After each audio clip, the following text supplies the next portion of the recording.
In order to install PHP on your computer, so we can start learning it, you're going to need a few things. We're going to need a web server, and that's going to be to serve up the web files that we're going to look at in our browser. We're going to install it on our local machine, not on some special piece of server hardware that exists somewhere else. It's not a problem for us to have the web server exist on your local computer, and also have the browser that's making requests to that web server also exist on the same computer. Typically you don't do that. Typically, the web server exists on one piece of hardware, and a browser on a different computer is what's contacting that web server. When we do local development, they're both going to exist on the same machine. We're going to need to have PHP installed, so our web server will understand the PHP code that we create. We're going to want to have a database installed, so that we can start creating PHP applications that connect to that database. That'll give us the ability to create more full-featured applications,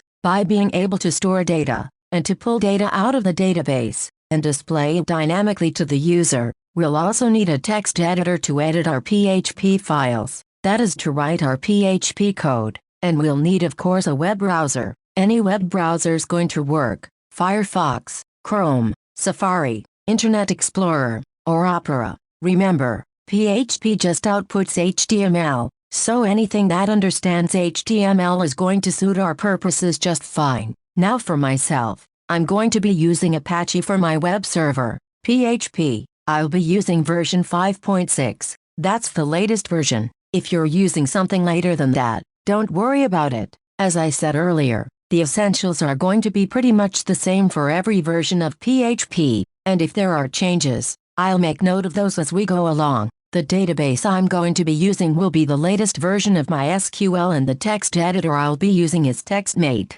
That's a Macintosh-specific text editor, and the browser I'll be using is Firefox. Now, your setup may be different than mine. You may be working on a Windows machine. You may have a different text editor or a different browser. Don't worry about. Remember, PHP is cross-platform. The installation will be different, but the PHP lessons will be the same regardless which platform you're working on. And if you're Windows, I'm going to walk you through a Windows installation. So our installation plan is going to be that we're to install all these things on our local machine. We're going to develop there. We're going to run the web server on the local machine, have it interpret our PHP code and return HTML to our local browser. Now, I just told you that you can use any combination of platform, web server and database, but I want to go ahead and tell you about the most common combinations. Those combinations we refer to as the stack, and the different stacks that are most popular are referred to as LAMP, MAMP, WAMP, and XAMPP.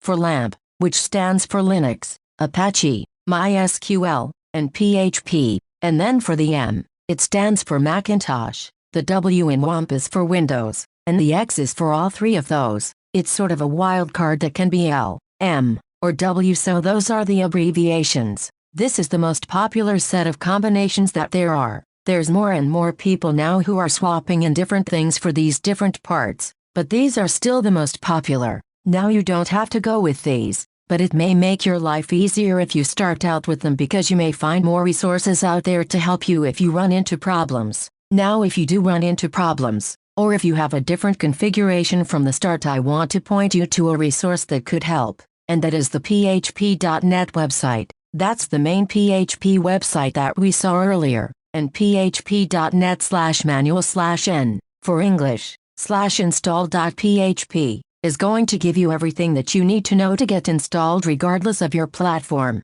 and that's going to be kept up to date. It's always going to be there as a resource, and as we saw when we looked at Explode, there's even going to be community feedback, helpful tips and tricks that might help you if you run into problems. php.net's also going to be a great place to always find out what the latest version of PHP is. It's always right there on the home page. And if there are any particulars about installation you didn't know about it, or something changes in the future, now, while you certainly could go to that URL and get it installed for yourself, I'm also going to walk you through the steps on the Macintosh and Windows platforms just to make sure everyone gets a good start, ready to begin learning PHP together. So let's start doing that in the next chapter.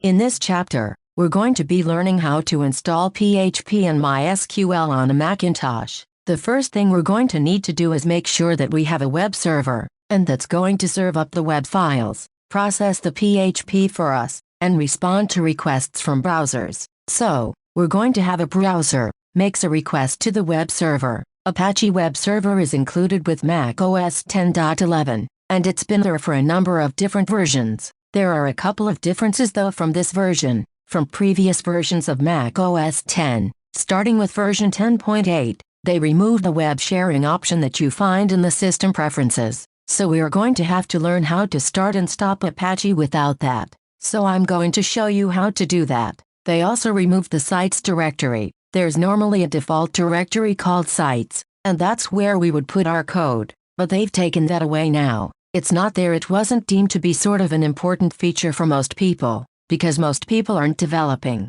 So it's something that we'll have to recreate there, and we'll have to do a little bit of configuration on Apache to get it to do what we need it to do. Then we're going to need to make sure that we have PHP installed. Of course, PHP also comes included with macOS 10.11, but it is not the latest version of PHP, and that often happens when they finally ship a version of macOS 10. Sometimes it will be just a little bit behind the latest PHP version. You can use old version that is pre-installed on macOS. However, I'm also going to show you how to upgrade to the newest version, to make sure that we have the newest version as well. And then we are going to need to do a little bit of configuration to PHP's option. After we do that, we're going to make sure that we have MySQL. That's going to be our database that we're going to use. So we want to make sure that's installed. So we'll download and install it from the MySQL website. It's not included with macOS 10, and we'll need to do a little bit of configuration to it. And we're going to need to set a root password, so that every time we access the database, we're going to have a password to authenticate ourselves, to say, yes, I'm allowed to get this data out of the database. So we'll learn how to set a root password for that. And then last of all, we're going to need to have a text editor. So we are going to download and install TextMate. Now, you can install a number of different text editors, and we are going to talk about what some of the options are. But TextMate is the one I'm going to show you to use. Okay, so let's get started by seeing how we set up the Apache web server. In this movie we're going to learn to work with the Apache web server. You'll remember in the overview movie that I told you that the Apache web server is already installed on macOS 10.11. I also want to mention that there is an alternative that you could use instead of the Apache web server. Starting with PHP version 5.4, there is an included web server. It's a very simple, lightweight web server, easy to start up, easy to stop, and not very robust. I want us to go ahead and learn to use Apache, partly because it's the most popular option out there, but also because when you finally deploy your application, you're likely to want to use Apache for serving your actual application to the general public. So let's go ahead and learn how to use it now. You always will have this PHP Simple Development 1 there, if you decide you want to switch over and start using that. But I don't want to use that as a crutch, and then not know how to use Apache. So let's work with Apache first. Now, even though we already have Apache installed, it doesn't mean that it's simple to get to. It's not something that sits inside your applications folder. It's a program that runs under Unix, which is under the hood of macOS 10. We used to be able to interact with it from the system preferences and from the sharing preferences.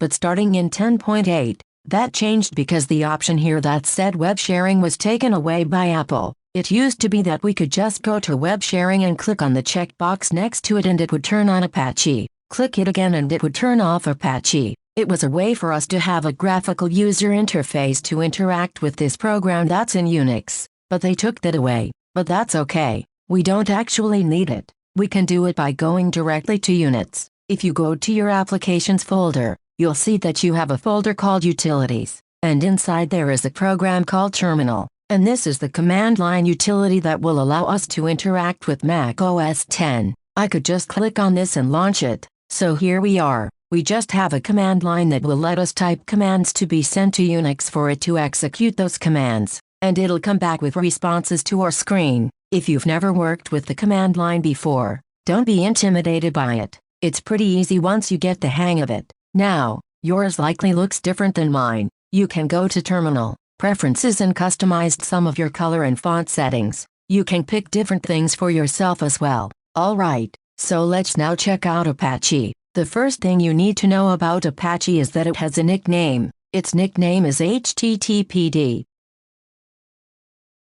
You may recognize the HTTP from when you write a URL in your browse. That stands for the Hypertext Transfer Protocol. The D at end stands for daemon. A daemon is a little program that sits waiting to respond to requests. So what is Apache? Well, it's a hypertext protocol daemon. It's sitting there waiting to respond to web requests. So this is its nickname. So, HTTPD #v will tell us the version that we're running. So, this lets us know that we have Apache installed and that it's version 2.4.18. Now, if you have something different than that, don't worry. It really doesn't matter what version of Apache you have. Its role in this whole process is pretty simple. It's going to take our PHP, process it, spit it out as HTML. Any features or enhancements that come in later versions of Apache aren't going to affect us. Now, incidentally, if we had set Apache #v, it comes up and says, I don't know what the command is. In this case, it is called by its nickname, so sometimes you'll see it one way, sometimes you'll see it the other. Is Apache actually running? There are two ways that you can tell this. One is by doing a special Unix command that you don't need to know all the ins and outs of, but ps, space, x, and then pipe that through with that upright bar, and then after that, grep httpd. What we're doing is we're saying spit out a list of all of the processes running on this machine, but send them to the grep search command and tell it to look for lines that have httpd in them. When I hit return, it comes back and says, oh, I see one process running, and that is the grep command that you just entered, the search command. So it's not actually running. The only thing that's there was my search for it. If it was running, we would have expected to find at least one other instance being returned to us. Something showing the actual process, the daemon, that's running and as a process waiting to respond to web requests. The other way we could do it is to launch a browser, and from the browser, we can ask for http:// and then localhost. That's a special name that means go to my local IP address and tell me what you find. And it comes up and says, I'm sorry, I couldn't find anything. If Apache had been running, we would have gotten a result. So, let's go back and let's see how do we make Apache run. To do that, we're going to need to have another command. There are 3 commands I want us to learn and they're all very similar. What they do is start, stop and restart Apache. And we do that with sudo apache ctl. That's for Apache control. So we're controlling Apache, Apache control start, and Apache control stop, and then Apache control restart. The sudo at the beginning of each of those is a Unix thing. It's saying, Unix, with my highest level of access privileges, I want to execute this command. So that's what it's asking for. And once we issue any of these commands, it's going to pop up and say, you know what? I need to have your password. And that password will be the same password that you use whenever you log into your Macintosh or whenever you're installing new software. And it comes up and says, hey, I need your highest level of access privileges to do this. That's the password it's talking about. Let's try it now. Okay, so here we are in the command line again. So it's sudo apache ctl and then start.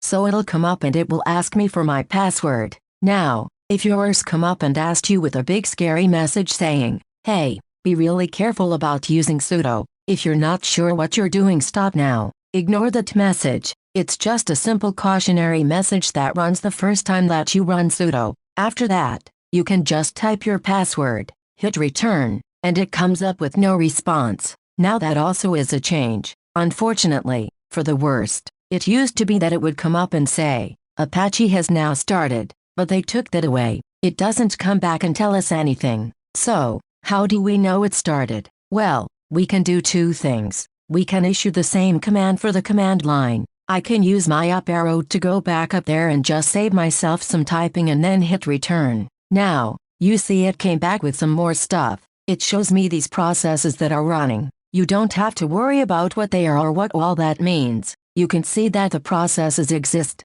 We also can go to our Firefox, and if we just hit reload on the page, we come back and we get something that says it works. Now, we know that Apache is working. That's a default page that Apple has. It works with the exclamation point. If you see that, Apache is running and is accessible via localhost. Now on your own you can try stopping it, starting it, restarting it. Issue all three of those commands. I'm not going to go ahead in that though. I think you can do those on your own. We do need to do a little bit more configuration of Apache though, and we'll do that in the next movie.